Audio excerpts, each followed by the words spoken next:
Thought Frontier. Hey everyone, welcome to another deep dive. Sometimes you try to fix something, but the solution, well, it kind of backfires, Yeah. and things get even worse. That's what we're digging into today.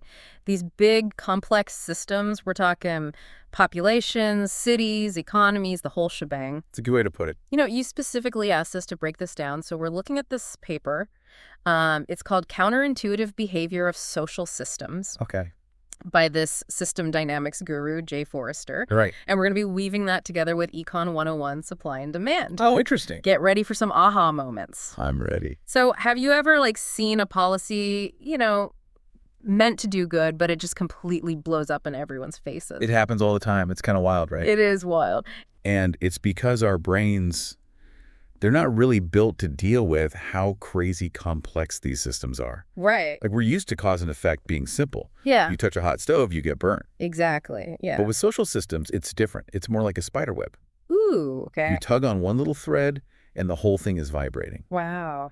in ways you would never expect. And those vibrations, they can take years, decades even, to really see the full impact of. That's a really good point. And Forrester uses this example about low-income housing. Okay. It seems like that should help struggling families, right? Makes sense on the surface, right? Exactly.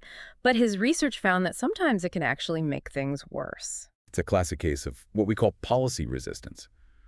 Like, what we think should work bumps up against how these systems actually behave. So you try to fix a problem over here, Right. but then it just pops up over there, often even worse than before. So with low-income housing, why does that happen? It's all about feedback loops. If you increase housing, but you don't think about jobs, you can end up with a flood of people looking for work. Oh, I see. And that can actually scare businesses away because they see wages going down in the future. Wow, so it's a domino effect. Exactly. You can't just address one thing in isolation. You got to look at the whole picture, the whole ecosystem. So it's not enough to just treat the symptom. You got to go for the root cause. Exactly. And that's what makes this stuff so tricky. Yeah. Because these systems are jam-packed with feedback loops. Yeah. It's really hard to wrap your head around. Okay, so our brains aren't built for this kind of systems thinking.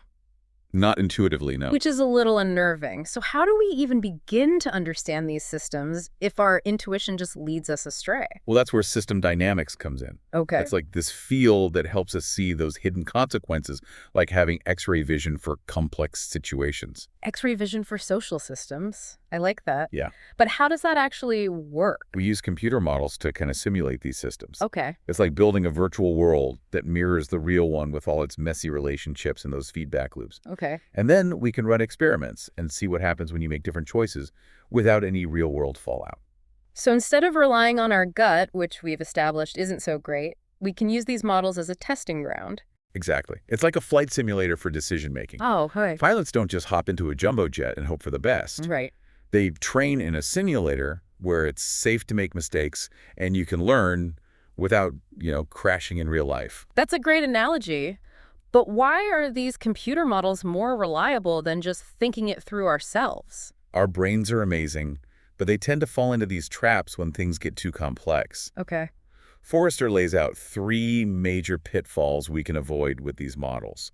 The first we touched on earlier, mistaking symptoms for root causes. Right, like with the housing, focusing on the lack of affordable places to live instead of the bigger economic picture. Exactly. And the second pitfall is getting blinded by short-term gains, even if they lead to long-term pain. Our supply and demand example will show this really well later on. But for now, think about something like rapid industrialization. So I'm imagining factories popping up left and right, just churning out products. Exactly. In the short term, you have economic growth, new jobs, everyone's happy. Yeah. But fast forward a few decades, and you might be dealing with pollution-depleted resources, a lower quality of life overall. If those consequences weren't factored in from the beginning, okay, so even with good intentions, it can backfire down the line. Yeah. Okay, that's a little scary. What's that third pitfall? You said it was the trickiest one. This one is about those ripple effects that spread out to areas you wouldn't even expect. Okay. Imagine we find a way to use way less natural resources, some huge technological breakthrough. That sounds great. We solved that problem. Sounds awesome. Right. But that could lead to a population boom since people aren't worried about scarcity anymore. Right. But now the even bigger population, even with the efficient technology, could still end up overshooting what the environment can handle. Wow, so it's like every action has this butterfly effect. Totally. And that's why having these system dynamics models is so important. Okay. They can't predict the future perfectly, but they can help us see those potential ripple effects, those unintended consequences. Before it's too late. It's about making better decisions because we understand these complex systems that we're all a part of. It really highlights how interconnected everything is. Exactly. And speaking of interconnectedness, let's shift gears to that second source you mentioned, the one about economic supply and demand. It might seem like a totally different animal, but trust me, these same system dynamics are at play here too. Okay, you've got my attention. I'm ready to see how these ideas play out in something as fundamental as economics. Okay, so we've been talking about these really big, complex systems, but let's bring it down to earth for a minute, something a little closer to home. Okay. Economics. Remember that Econ 101 class? All those graphs and charts? Supply and demand, the basics, right? Exactly. And that's actually what we're diving into now with our second source material. And it turns out It's not as simple as it seems. there's always another layer, isn't there? Yeah. So for those of us who maybe need a little refresher, can you walk us through that traditional view of supply and demand? Sure. So you've got a market with buyers and sellers. Okay. Buyers want the best deals, the lowest prices naturally. And sellers want to make as much profit as possible. Right. And we can map all that out on those classic supply and demand curves. So the supply curve shows how much of something sellers will make at different price points, and the demand curve shows how much buyers are willing to pay at those same prices. Right. It's like finding that sweet spot in the middle. Exactly. And that sweet spot is the equilibrium point where those curves meet. That's where the price and the quantity is supposed to balance out, in theory at least. Okay. Yeah, that's ringing a bell. But you're suggesting there's more to it than just those two curves. What are we missing? The missing piece is often hiding in plain sight.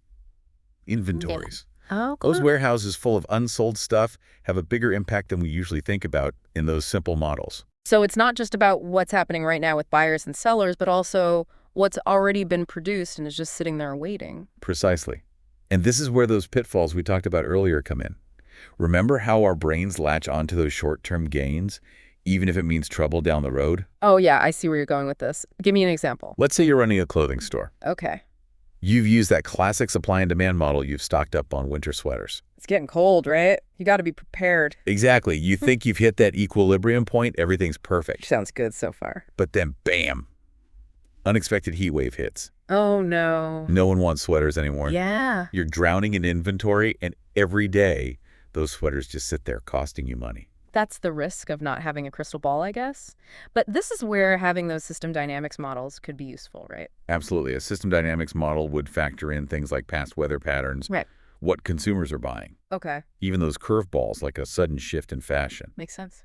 It could help you make smarter decisions about how much stock to keep factoring in all those real-world what-ifs. Okay, so how do inventories actually mess with this whole supply and demand dance? Our source material talks about this inventory ratio, which is basically how much inventory you actually have compared to how much you want to have. Okay. And this little detail can really throw prices out of whack. Really? How so? Let's go back to those sweaters. You've got a warehouse full of them. Your inventory ratio is through the roof. What do? You slash prices. You got to get rid of them, even if it means losing money. Oh, yeah. You're going to have a sale. Exactly. And that sale throws the whole market off balance. So it's this constant back and forth. What do consumers want? What are producers making and what's already out there in the world? Exactly. It's a system that's always moving with delays and feedback loops. Yeah. Things that traditional supply and demand model doesn't always account for. Yeah. And here's the kicker. Even little things like a company deciding to keep a few extra weeks worth of inventory just in case can ripple through the system and cause prices to go crazy. Wow. It's amazing how even something like that, like a company's inventory policy, can affect the prices we pay as consumers. Yeah, it really is. It just shows how everything's connected. It does, and it makes you wonder if this is happening with something as basic as supply and demand, what about these even bigger systems? Right, like global trade or international relations. Exactly. The possibility of unintended consequences is huge. That's a pretty mind-blowing thought to end on. It's a good reminder that the world is full of these intricate systems, and understanding how they work is more important now than ever. A huge thank you to our expert for walking us through all of this fascinating and often counterintuitive stuff. And to you, our listeners, for joining us on this deep dive. If you want to learn even more, we've got links to both of our source materials in the show notes. Until next time, stay curious.